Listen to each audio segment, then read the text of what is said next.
اللہ داہنے والے یہ سوچ کے مطمئن بیٹھے ہیں کہ ان کا کام سامنے والے کر رہے ہیں، لیکن جلسہ سب کے لیے ہے۔ پوری توجہ کے ساتھ یہ قیمتی شعر آپ کو نظر کر رہا ہوں، دل میں اتر جائے تو دعا دیجیے گا کہ سرکار میرے دل میں مدینے کی لگن ہے، غمگین ہوں نم آنکھ ہے، سینے میں چبھن ہے چبھن ہے۔ نعت کا شعر ہے مگر منقبت کے رنگ میں بالکل ڈوبا، اور یہ شعر سنانا اس لیے بھی ضروری ہے کہ ہم جو ملک سے یہاں آئے ہیں وہ کونو راجہ کا ملک نہ ہی رہا، خواجہ کا ملک رہا، خواجاؤں کے خواجہ کا، راجاؤں کے راجہ کا، ولیوں کے مہاراجہ کا، سلطان الہند خواجہ غریب نواز رضی اللہ عنہ۔ توجہ چاہوں گا اس شعر پر۔ سرکار میرے دل میں مدینے کی لگن ہے، غمگین ہوں نم آنکھ ہے، سینے میں چبھن ہے۔ ابو غریب جائے تو کہاں جائے، اکرے پاس پیسہ نہیں کہ مدینہ جائے، تو گاؤں کہاں تھے سنو۔ سرکار میرے دل میں مدینے کی لگن ہے، اجمیر غریبوں کا، اجمیر غریبوں کا مدینہ ہے، جہاں پر آقا کا کرم، آقا کا کرم، رب کی عطا سایہ فگن ہے، آقا کا کرم، رب کی عطا سایہ فگن ہے۔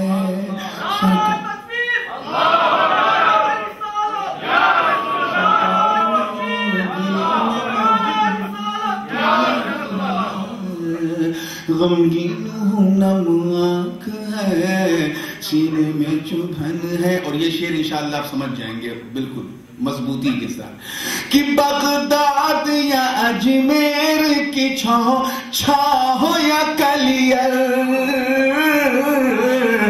بغداد یا اجمیر کی چھاؤ یا کلیر، بغداد یا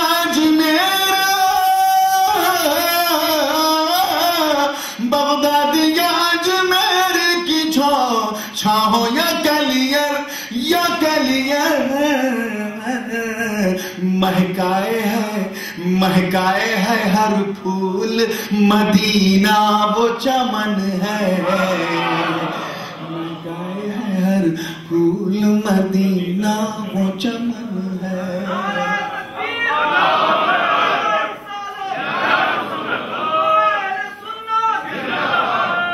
اب حضور غازی ملت کی قدم بوسی کرتے ہوئے یہ مقطع دے رہا ہوں، تخلص تو آپ جانتے ہیں، لیکن اپنا تعارف پیش کرنے کی کوشش کی، اپنا انٹروڈکشن، میں ہوں کون، کہاں کا رہنے والا ہوں اور میرا تعلق کس سے، یہی تو ہوتا ہے نا تعارف میں۔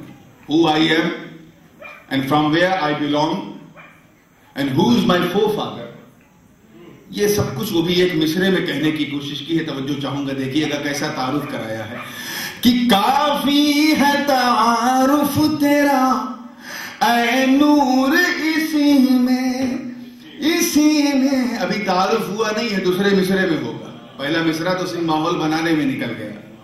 کافی ہے تعارف تیرا اے نور اسی میں، کافی ہے تعارف تیرا، کافی ہے تعارف تیرا اے نور اسی میں، اسی میں۔ شجرہ ہے مدینے کا کہ چھوچھے میں وطن ہے،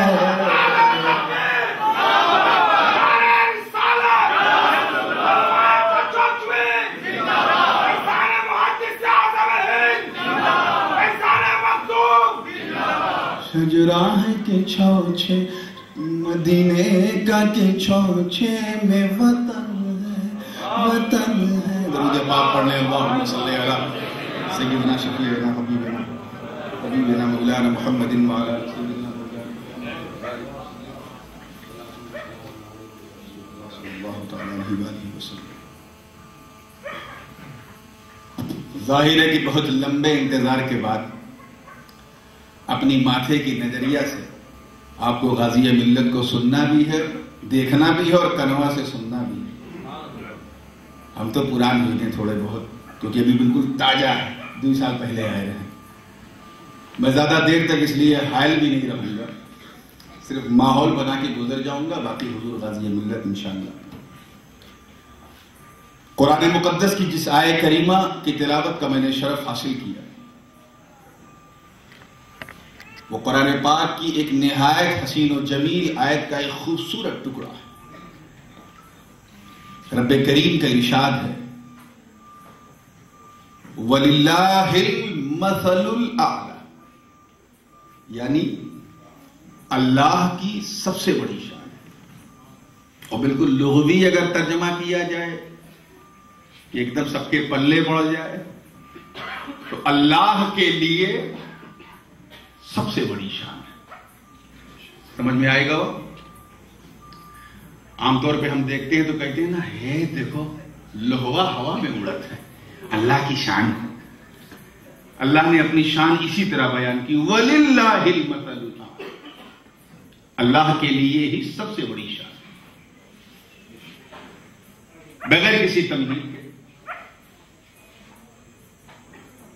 چاہے وہ سورج کی چمک ہو یا چاند کی چاندنی ہو، سمندر کی طغیانی ہو یا موجوں کی روانی ہو، پہاڑوں کی بلندی کو دیکھو یا جھرنوں کو دیکھو اور ان کے نغموں کو دیکھو، جیسے دیکھو جیارا فوراً کہا تھا یہ اللہ کی بہت بڑی شان ہے۔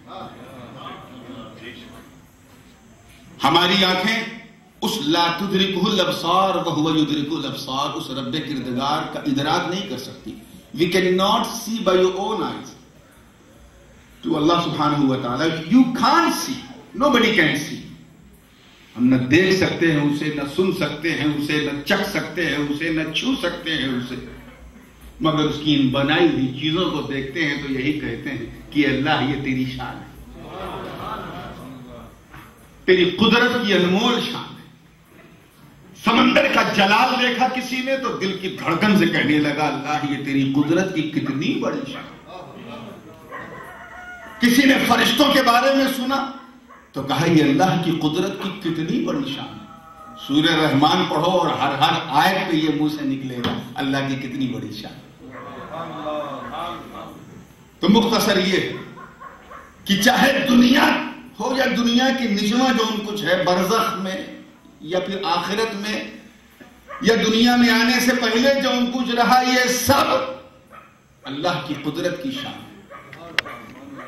چاہے وہ تخلیق انبیاء ہو، چاہے وہ فرشتوں کو بنانا ہو یا رسولوں کو بنانا ہو یا نبیوں کو بنانا ہو، سمندر کو بنانا ہو، آبشار کو بنانا ہو، ستاروں کو بنانا ہو، سورج کو بنانا ہو، چاہے چاند کو بنانا ہو، ہم تو بنی ہوئی چیز کو دیکھ کر بنانے والے کو مانتے ہیں اور یہ سوچنے لگے کہ اے سورج، جب تیری چمک کا یہ حال ہے تو تیرے بنانے والے نے جس نے تجھے چمکایا ہے اس کی شان کیا ہوگی؟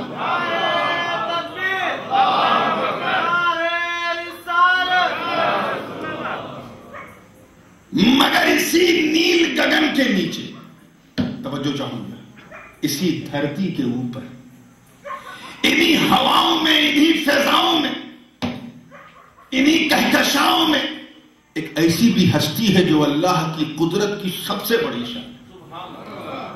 کیونکہ ہم سورج کو اللہ کی شان تو کہتے ہیں مگر سب سے بڑی نہیں۔ توجہ چاہوں گا، ہم نے چاند کی چاندنی کو دیکھا مگر یہ نہیں کہا کہ یہ سب سے بڑی شان ہے، نہیں کہا۔ ہم نے سمندر کی طغیانی دیکھا، اوپر کشتی چلایا، یہ نہیں کہا کہ یہ سب سے بڑی شان ہے، ایسے بڑی کونو شانے نہیں کہا۔ ہم نے انسان کو دیکھا تو یہ نہیں کہا کہ یہ بہت بڑی شان ہے، مگر یہ نہیں کہا کہ یہ سب سے بڑی شان ہے۔ تو سب سے بڑی شان ہے کون؟ بہتر یہ ہے کہ اسی رحمان سے پوچھیں جس نے جس شان سے اس شان والے کو بنایا ہے۔ قرآن مقدس کی آیت کریمہ ہے 21واں پارہ، رب کریم کا ارشاد ہے، وَإِذْ أَخَذَ اللَّهُ مِيثَاقَ النَّبِيِّينَ لَمَا آتَيْتُكُم مِّن كِتَابٍ وَحِكْمَةٍ ثم جاءكم رسول مصدق لما معكم لتؤمنن به ولتنصرنه قال أأقررتم وأخذتم على ذلكم إصري قالوا أقررنا قال فاشهدوا وأنا معكم من الشاهدين. بظاہر تو یہ آیت کریمہ بالکل میلاد کے رنگ میں ڈوبی ہوئی ہے اور ہمارے میلادی عقیدے کو اور پختہ بناتی ہے، مگر اس میں ایک رنگ ہے جو میں آپ کے حوالے کروں گا، اور وہ یہ کہ حضرت امام قسطلانی جو بہت بڑے محدث بھی ہیں اور عظیم المرتبہ مفسر بھی ہیں، اپنی تفسیر جمیل میں فرماتے ہیں اسی آیت کے تعلق سے کہ جب اللہ تعالیٰ تمام نبیوں کی روحوں کو عالم بالا میں جب اس نے جمع کیا،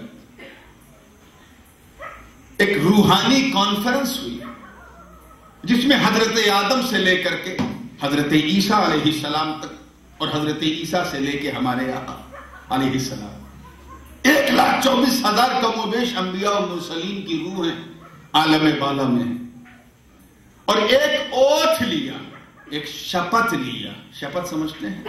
جب آپ یہاں کسی کو پولیس کی نوکری دی جاتی ہے تو گورنمنٹ ایک اوتھ لیتی ہے، ایک حلف برداری کرواتی ہے کہ اٹھاؤ حلف کہ ہم سورینام کے قانون کے خلاف کوئی کام نہیں کریں گے اور اسی کے ساتھ چلیں گے، اس قانون کی حفاظت کریں گے، مجرموں کو پکڑیں گے، یہ کریں گے وہ کریں گے، لیا جاتا ہے نا؟ بولو بھائی، ایسے ہی ایک حلف لیا گیا، ایک شپت گرہن سماروہ تھا، تمام نبیوں کی روحوں کو جمع کر کے کہا گیا کہ اے نبیوں، پہلے تو تم خوشخبری سن لو، اور وہ یہ ہے کہ اللہ تمہیں نبوت اور رسالت سے مالا مال کرے گا، سرفراز کرے گا، کتاب و حکمت کی تمہیں تعلیم دے گا، مگر اٹھاؤ شپت، لو حلف اس بات کا کہ جب تمہارے درمیان میرا پیارا، توجہ، عرش کی آنکھوں کا تارا